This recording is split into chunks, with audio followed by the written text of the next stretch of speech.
For if God spared not the angels that sinned, but cast them down to hell, and delivered them into chains of darkness, to be reserved unto judgment, and spared not the old world, but saved Noah, the eighth person, a preacher of righteousness, bringing in the flood upon the world of the ungodly, and turning the cities of Sodom and Gomorrah into ashes, condemned them with an overthrow, making them an example unto those that after should live ungodly, and delivered just Lot, vexed with the filthy conversation of the wicked, for that righteous man dwelling among them, in seeing and hearing, vexed his righteous soul from day to day with their unlawful deeds. Every day throughout the world we witness or hear news of our fellow man committing perversities against his neighbor. The Bible states that conditions at the end of the world will be similar to the days of Sodom and Gomorrah before they were finally destroyed, and also similar to the old world before the great flood.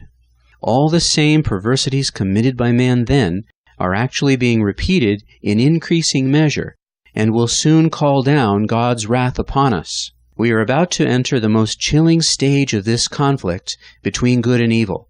God's grace in our days is soon coming to an end. We are sure you have heard the expression, God is love. But have you responded to that love? Someday soon, no one knows when, God will no longer put up with evil. The last call to repent will have been made, and the last sermon will have been preached. God will suddenly stop offering sinners His love. This is what we call the ending of the time of grace. For the time is come that judgment must begin at the house of God. And if it first begin at us, what shall the end be of them that obey not the gospel of God? And if the righteous scarcely be saved, where shall the ungodly and the sinner appeal?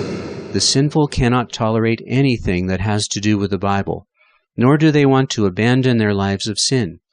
They continually reject the love of God. Well, fine. God is not going to bother with those who do not want to live with Him. God will simply withdraw.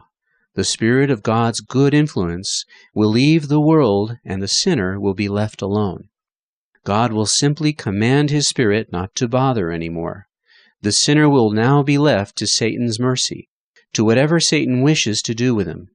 So, when the sinner decides to stray from the love of God, it means he has chosen to be governed by the enemy of God.